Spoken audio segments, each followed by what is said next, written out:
在去年的今天，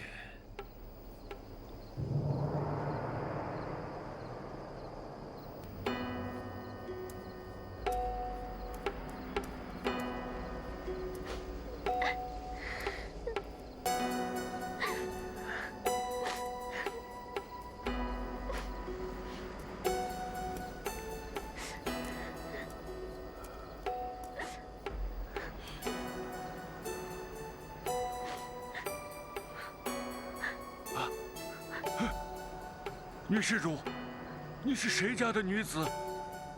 怎么在此哭泣？你是怎么进来的？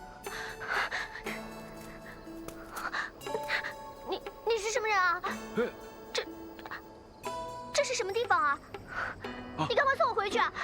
否则我父王不会饶你的。哎呀，这是布金寺，我是这寺院的住持。哎，你到底是谁啊？我是天竺国的公主啊！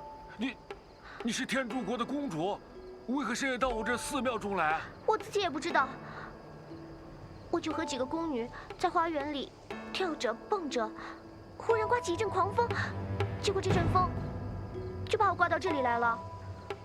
我也不知道这是哪儿。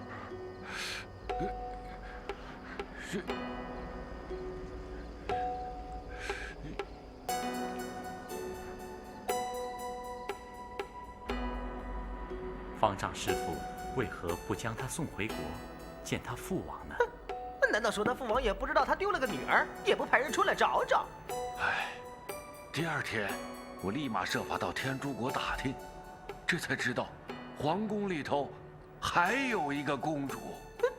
啊，难道说还有一个跟她长得一模一样的公主在宫里？哎，也不是。那我们谁也说不清楚，我们哪儿见得到公主啊？不过，我知道公主没有丢失这件事情，我就觉得很蹊跷。可是什么蹊跷也说不清楚，这件事情又不好张扬，我又怕惹出大祸来，到时候又怕伤害了这个小女子的性命，我就把她锁在了这间空房子里，留下一扇窗户，给她送茶、送饭，暂时安歇而已。那后来呢？后来，我就当着众僧的面，告诉他们，这个女子是一个妖邪，我就把她捆了。可是，我们是僧人，我们是慈悲之人呢，我哪能伤害她的性命呢？每天给她送2顿粗茶淡饭，可惜这个孩子闹性子，发脾气，乱哭乱骂。后来，也只好挨着日子了。不过到了夜晚，他时常思念父母，在那里哭泣。我看呢，情真意切，倒不像是假的。他若是个妖怪，早跳出来吃人了。可就不知道他为什么称自己是公主啊？我看不是真公主，就一定是疯子。哦，万王圣僧到了天竺国中，广施法力，便明啊！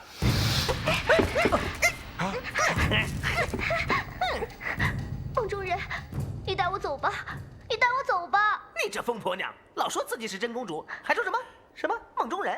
谁是你梦中人啊？我真的是公主。如果你们不相信，可以到我宫中去看。我宫中还有亲手帮你画的画像。我求求你，救我出去，救我出去！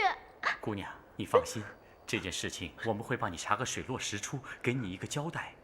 但是事情还没有查清楚之前，你先待在这里吧。你带不带我走嘛？如果你不带我走，我现在死在你面前。你带不带我走？我们有话好商量啊。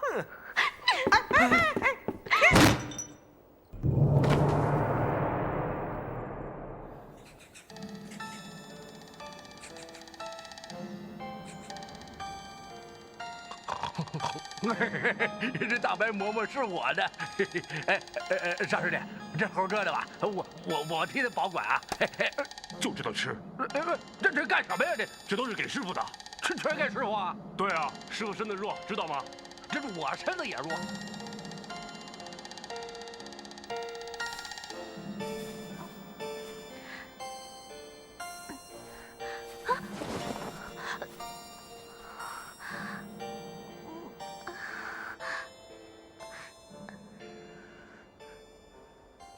幸好这姑娘只是撞破了点皮，上了金疮药就没什么大碍了。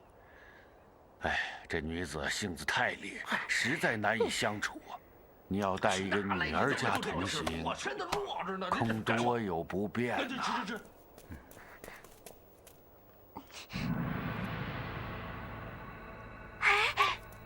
我的梦中人！你干嘛？干什么？你不要碰我！拿开，拿开一点！这拿开就拿开，是谁怕谁啊？你瞧瞧你这脏兮兮的样子，你我哪里脏啊？哼！过去！你看看，不要碰我！你看，你比我还脏！你勺去，你瞅瞅。梦中人，只要跟在你旁边，我可以打扮成男的。悟空，你觉得呢？那没办法，跟我们在一起只能扮和尚。啊？别让我剃头，可不可以？拜托拜托拜托拜托，只要不要剃头。这样吧，给你顶僧帽也不难啊。哼，就你好心，我可没多余的啊。谢谢哥哥，你真是好人。那我们就这么决定了吧？梦中人，你说呢？先放手再说。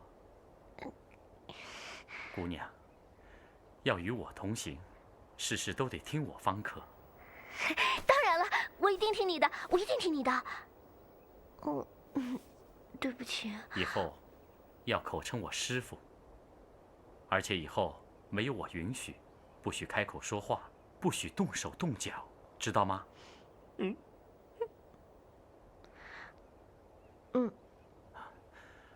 主持方丈，麻烦你让他沐浴更衣，我等也好尽早启程。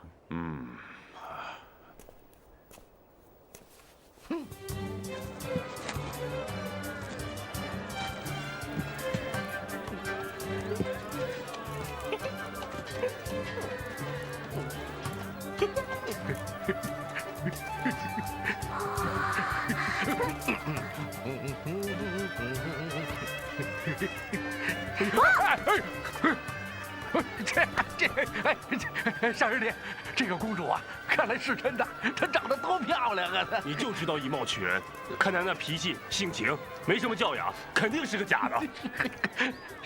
哎，讲我坏话，我听到了，你们跟我小心一点。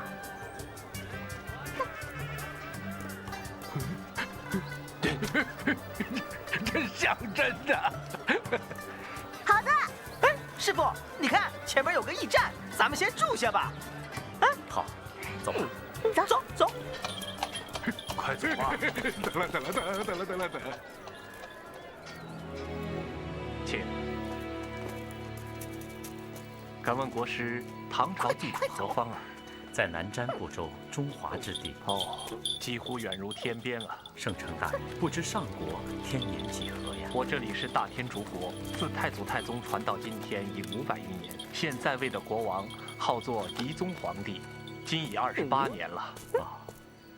贫僧今日要去见驾倒换官文，不知可是陛下升殿之日啊？正是时机呀！只因我国公主娘娘年登20青春，正在十字街头高洁彩楼，抛打绣球，撞天婚，招驸马呢。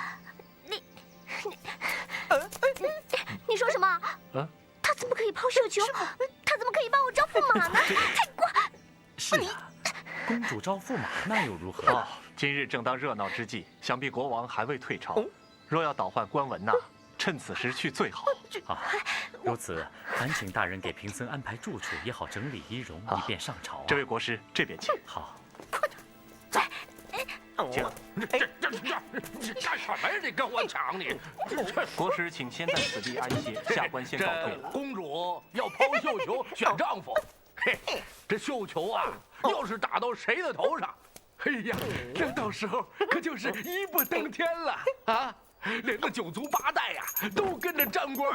嘿嘿，那到时候就是想吃什么吃什么，想喝什么喝什么，想干什么就干什么。你这呆子，又在这胡说八道！那一个国家没主没贵，天下大乱就称你心愿了？我胡说什么了我啊？不管咱们是路过大唐天朝也好，还是路过那些小国也好，哪个国家不是这样？哪个国家不是如此啊？你瞧给你委屈的，就跟你受到大罪似的。瞧给你委屈的那副酸劲儿。哪个官逼你去保师傅西天取经了？得了便宜还卖乖。住口！你们都给我住口！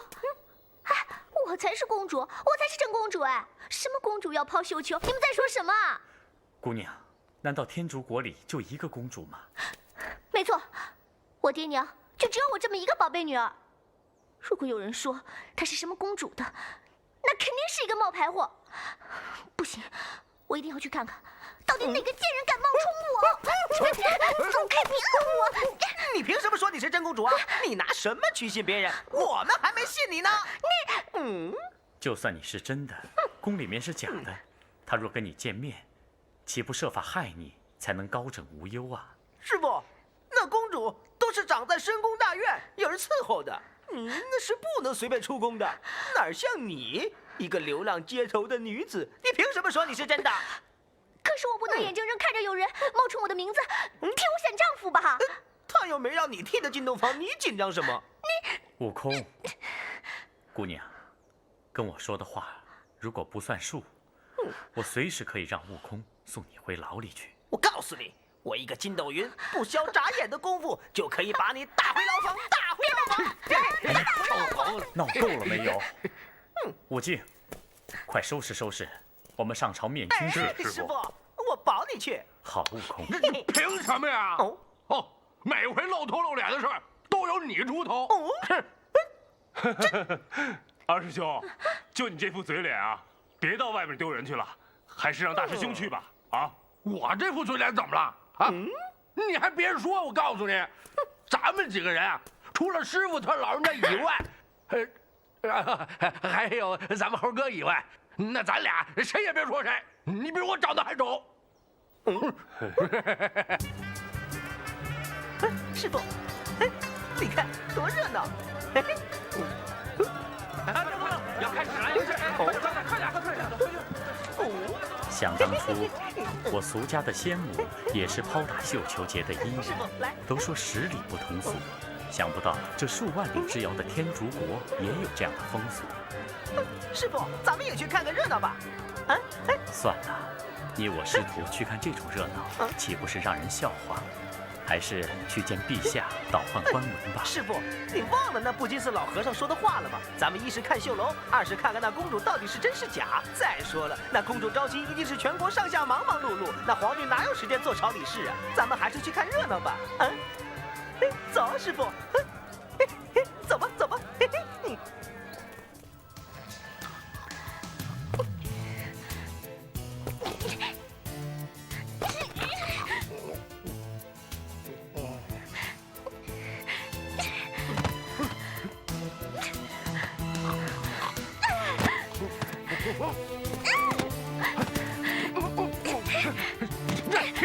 凭什么打人呢？你干什么呀？这是！哎呦，凭什么打人家你干什么？就是我们着急惹你了。我这么难过，这么着急，难道你们一点感觉都没有吗？我告诉你们，我汨罗公主这辈子谁也不嫁，我只嫁给我的梦中人，就是你们的师傅唐三藏。哼，我告诉你啊，不管你是公主还是疯子，你这辈子啊，休想！好啊，我堂堂一国的公主，我叫谁还俗，她就得还俗。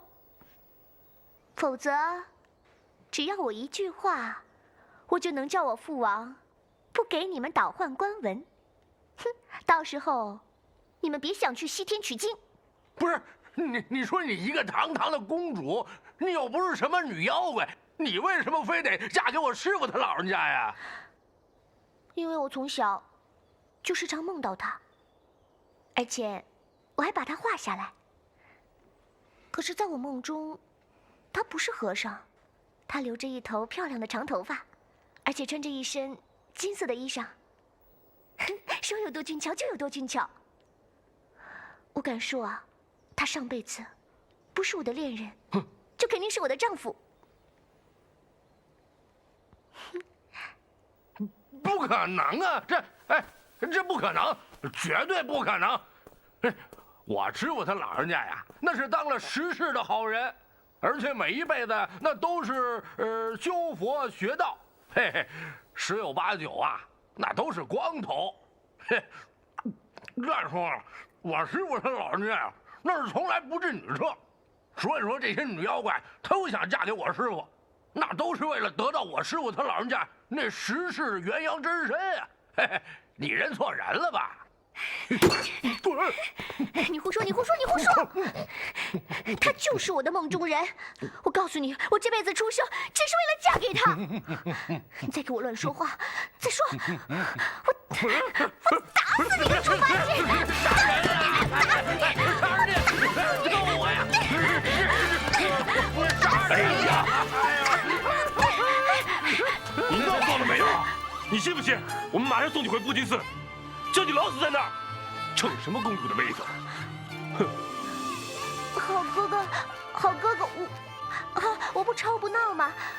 但我求求你，你带我去街上去看抛绣球嘛，至少你要让我知道究竟是谁在冒充我吧。如果有一天我回去了，那个丈夫不称我的心意，那你说我该怎么办啊？哎呀，可是师傅交代我们不能在这儿惹事儿，我们不能离开这儿啊。好吧，既然你们不去，那我自己去。哼，就凭我们的本事还拦不住你，想走试试看。对，试试看呢。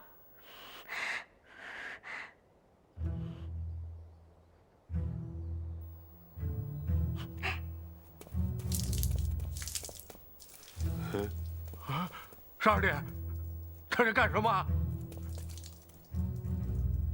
好像是啊！放火！哎呀！哎，快救我！救我的金主！哎呀，二师兄，快点！让我这些救人的嘛！哎呀，快！哎呦，我还快救我！师傅，你看，怎么样？有妖气吗？也没怎么见什么妖气呀。这妖气强弱要看妖精本身心性如何，就像那蜈蚣精，一心想走正道，所以他身上就没有妖气，只有仙气呀。只不过他过不了情欲这关，所以丹田下方才有团黑气呀。师傅，这么说，就算这公主是假的，也是个人身。哎，那倒未必，师傅，要看到真人才能知道。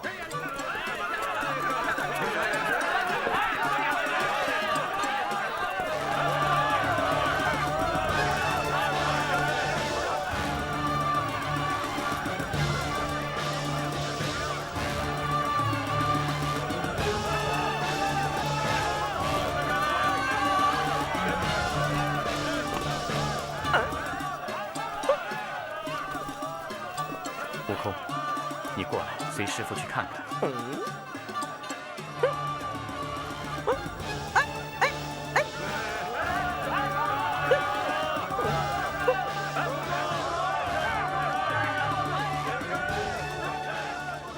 哟，和尚，不在庙里清修，和尚，还想当驸马呀？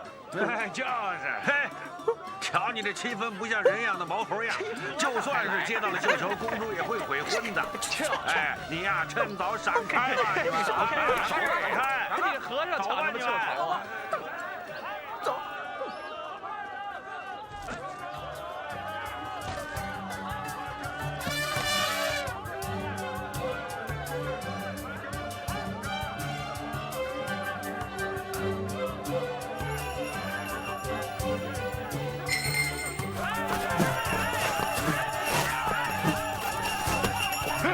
我中了！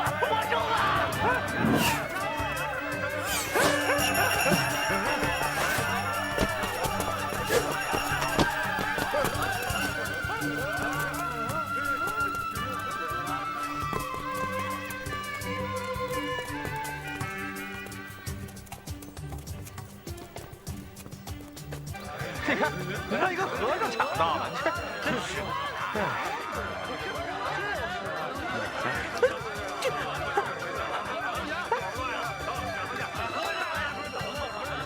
你看这和尚还凑什么热闹？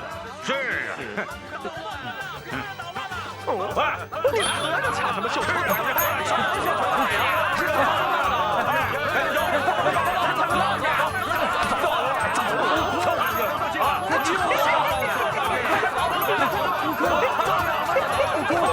救我呀！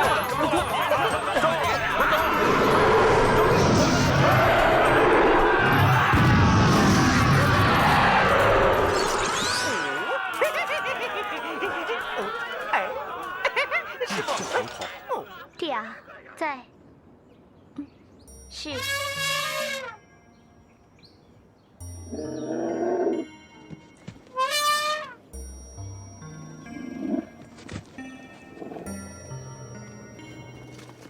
哦，师傅，你看，阿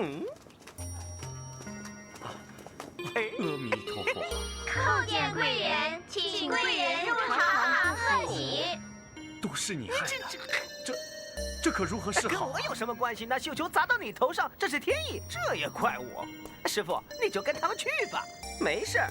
我回驿馆和八戒、沙僧打个招呼，要是公主不招你便罢，换了官文就走。如果一定要招你，你就对国王说，招我徒弟来，我要吩咐他们一声。哎，还是小心为上，别扔下我一个人啊！嘿嘿，现在灵山在望，你想甩了我，我还不答应呢。走了，悟空。叩见贵人，请贵人入朝堂贺喜。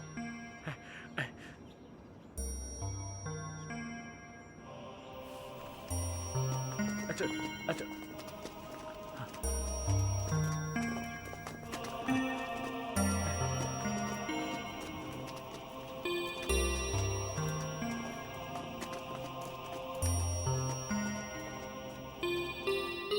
贵人，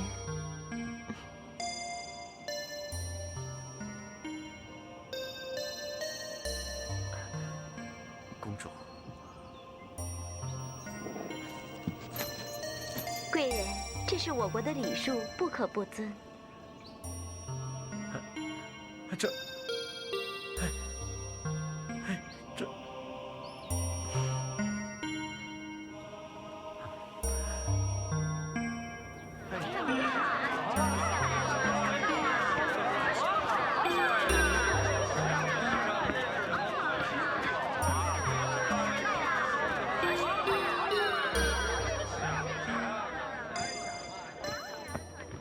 陛下，公主招到了乘龙快婿。好啊，招的是什么人啊？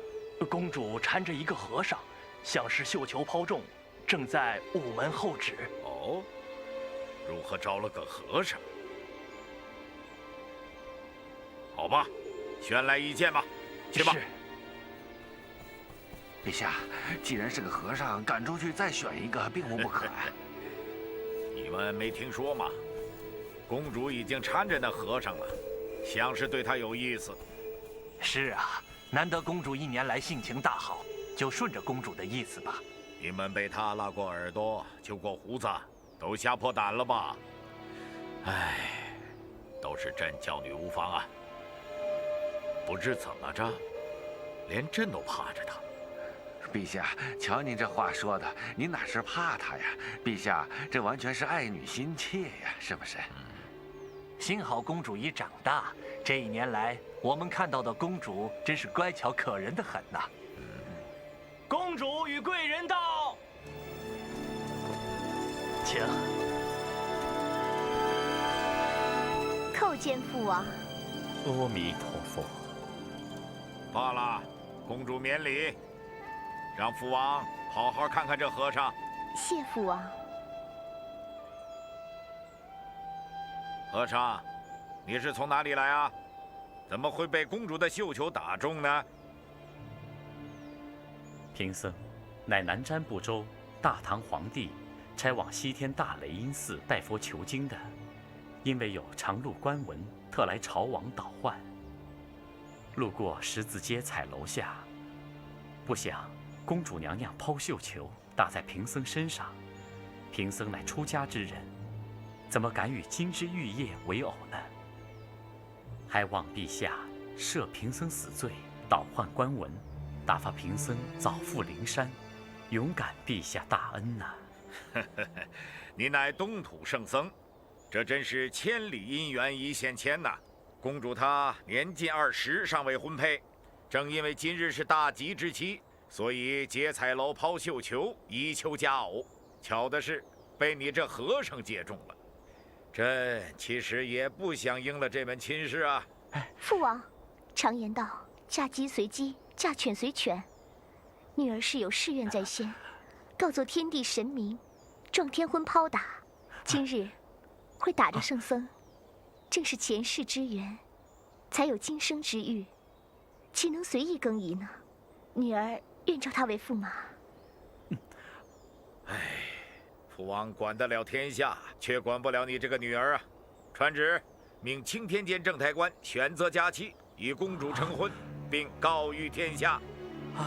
且慢，恕贫僧难以从命啊！大胆和尚，朕以一国之父招你做驸马，你为何不肯？还念念的只要取经。好，你若再推辞，就将锦衣官校推出去斩了。陛下，敢蒙陛下大恩，不敢不奉。只是贫僧一行4人，还有3个徒弟在外，还望陛下召他们3人到此，倒换官文，好让他们早日离去。好吧，那就随你的意吧。传旨。是，传旨。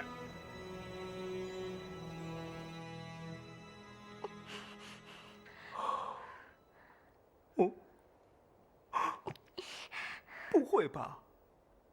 哪来的妖怪捣乱呐？啊！哼，妖怪！哎，这个就是妖怪。大师兄，是这样的，幸好啊，师傅穿了御赐袈裟出去，还把要紧的通关文牒也带走了。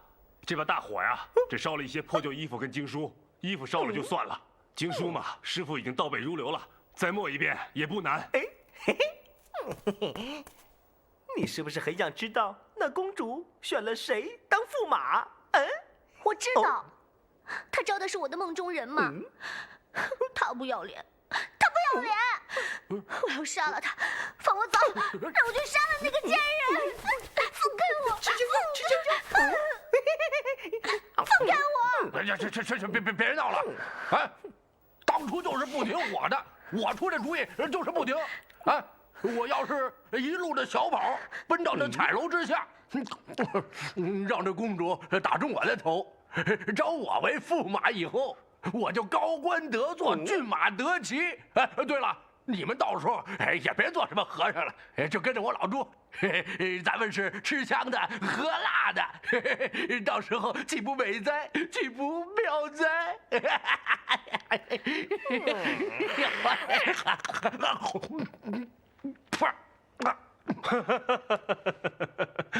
哎呀，你也不嫌害臊，你还真敢说呀！哎，你是2两银子买了头老驴，自己都夸自己啊！你想，那绣球要是抛中你啊，就连夜给阎王爷烧钱退婚都晚了。谁敢招你这晦气进门啊？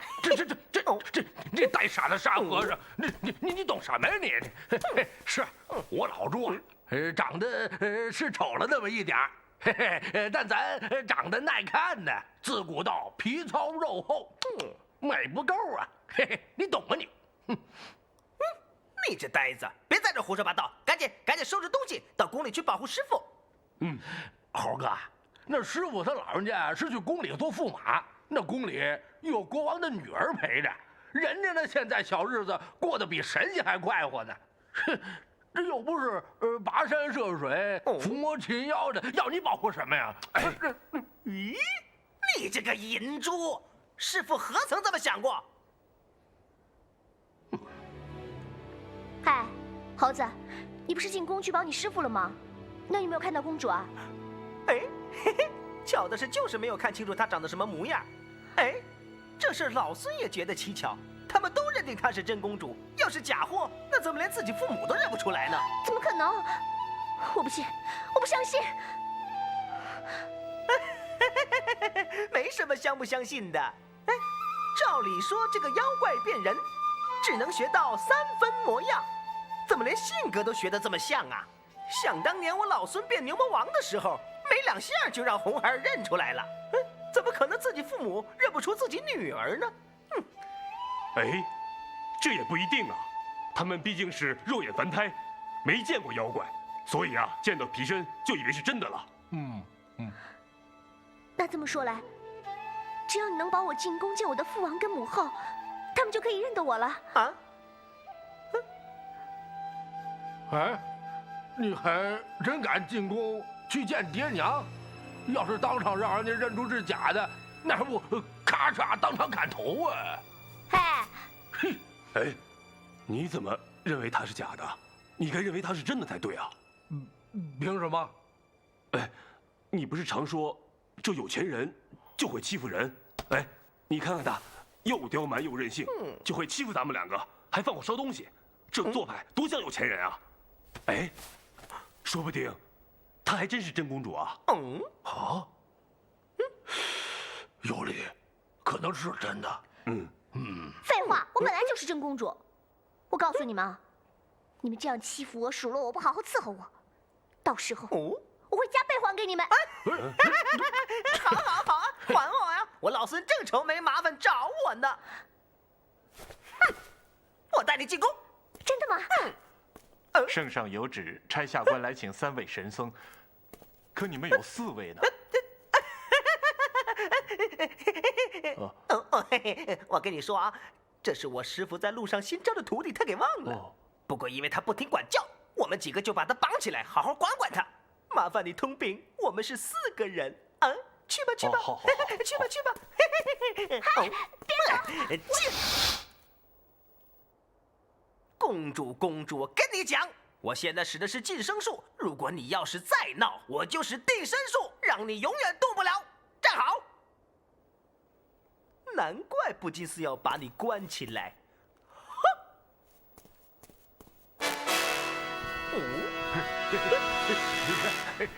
参见陛下。驸马不是说有3个徒弟吗？怎么多了一个？这位是我们到天竺国新招的小师弟啊，是吧，师傅？是的，是的。贫僧已经习惯自称有3个徒弟呀。臣奉旨查看天象，本年本月12日乃是良辰吉日，宜配婚姻。今日是何日辰呢？今日是初8，也就是说还有4天便可为公主举行大婚。好，着当御驾官打扫御花园留春亭，请驸马3位高徒安歇，等到吉日再安排合卺家宴，与公主婚配。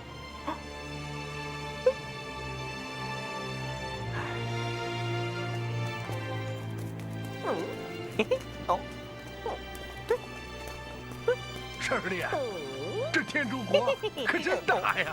师傅，走啊！你看看这金光闪闪的，哎呀，真好！你看这个，八戒，来了，不好意思，师傅。难怪叫刘春亭，是专门招待贵客的。师傅，谢。哎呀，真宽敞这儿。善师，好吃。哎呀，这店内没有外人，你可以说话了。师傅，是我给他下的咒，就怕他进到皇宫内胡说八道啊！啊？哎呀，还不快解！好，姐，我在梦中。师傅，我想说的是，我终于回到这个宫中了，我一定要拿那幅画给你看，证明我跟你说的都是真的。停！你不能轻举妄动，这宫里的公主是真是假，我自能分辨。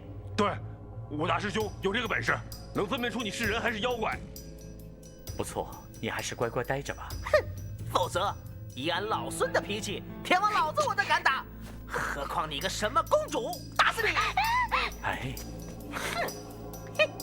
师傅，反正咱们也到宫中了，随时可以见到公主，我去就回。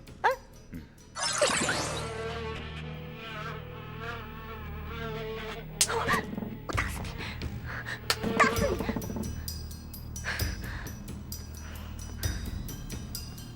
参见长老，陛下特遣奴才来请长老同游御花园。好的，就来。啊，真好吃啊！哎，是啊。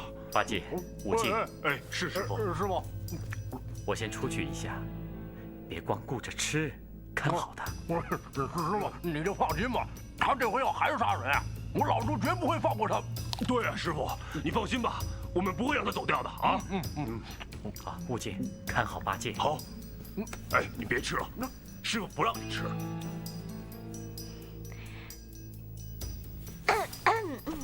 我说干什么去？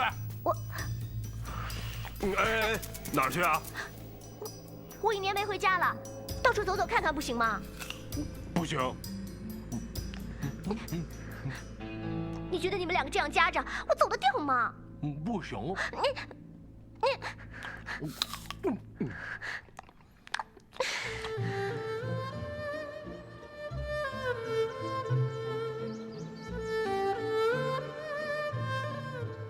贫僧参见陛下。陛下，贫僧万里之遥来到天竺国，与公主素昧平生，只怕日后相处难捏分寸呐。贫僧还望陛下能把公主心性赐告一二。实不相瞒，帕罗公主选你为夫是有其原因的。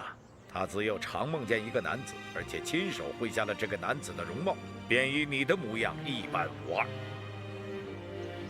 哦，世上竟有如此神奇之事！哼，还有更神奇的呢。她在这1年里心性大变。此话怎讲？公主自幼骄纵任性，稍有不顺心之事，对下人不是打便是骂。饮食不合胃口，掀桌翻凳那也就罢了，若惹毛了她，放火烧房子都不足为怪。果然是公主脾气呀！唉，她心情不畅的时候，连母后也敢打呀，就连朕还挨过她的窝心脚呢。她3番5次的闯进大殿，对那些文武大臣不是拉耳朵就是揪胡子，拳打脚踢。有一次还发生了更可怕的事啊！他的宫女不小心说了“兔子”2个字，就让他拿着发簪乱刺脸庞，将那宫女毁了容啊！为何不能说“兔子”2字？这也没人知道。公主自幼什么毒虫蛇鼠都不怕，就怕兔子。别说见不能见，就连说都不能说，宫中无人敢说这2个字。这也就是朕提醒你最要紧之事，希望你莫犯此大戒呀！不知道为什么，我对这个女儿从小就又爱又怕，她天生一种气势，让人不可触犯。我常想，也可能她是一种凶星降世来折磨朕以皇后的。可怜的皇后为她日夜操心，得了一种正中之症，药石罔效，差点没了命。哎，那她后来又是如何转了性子？她到了15岁，又开始设法逃出宫去，还曾下迷药迷倒了一宫的人。好不容易把她找回来，她又闹着不是上吊就是撞墙，寻死觅活的。在去年的一个晚上，她忽然失踪了，问宫女说是在月下观花，我们只当她又逃出宫去了。其实，她并没有逃出宫吧？没有，她在宫里的一处土地庙外徘徊，说是给土地公上个香而已。问我们何必大惊小怪，然后啊，奇迹就发生了。她就此心性大变，她心性变得如何呢？唉，像是朕与皇后日夜求神拜佛，感动了上苍，让我们的女儿变成了一个真正的公主。阿弥陀佛。拜见母后。帕罗，不必行此大礼，快过来坐。是。母后啊，正有话等着问你呢。听说你招了个和尚当驸马。母后，皇天不负有心人，女儿终于找到那个画中人了。希望以后父王跟母后不要嫌弃他无才无势。哎，咱们帝王之家最不缺的就是钱势，只要你中意他就好了。弟呀，把药膳拿过来。是。哦，嘿嘿，来的正好，让我老孙听个仔细。母后，这可是女儿亲自为你调配的药膳。哎，今天是你的招亲之日，忙都忙坏了，你何必还要弄这些呢？再说，母后的身体经过你的调理，已经痊愈了，不必再喝这些药膳了啊。母后，这些药膳可是按着4季计算节分配制而成的，可以延年益寿，少这一日是无大碍。但如果按时按日服用，那样效果才会好。皇后娘娘，您就趁热喝了吧，这是公主的一番心意。好。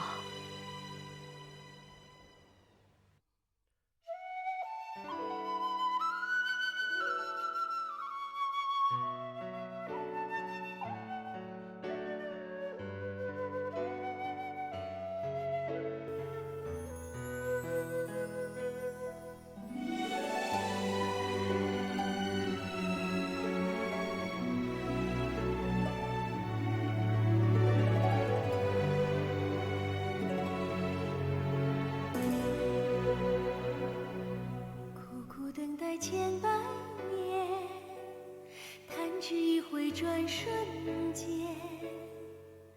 问翻天，这条路还有多远？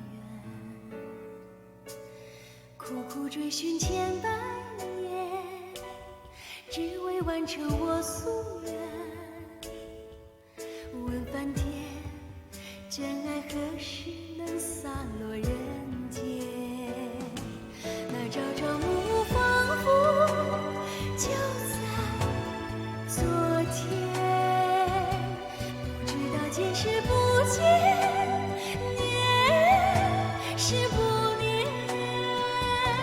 那千山万水掠过我的身边，天地一变，我心不变。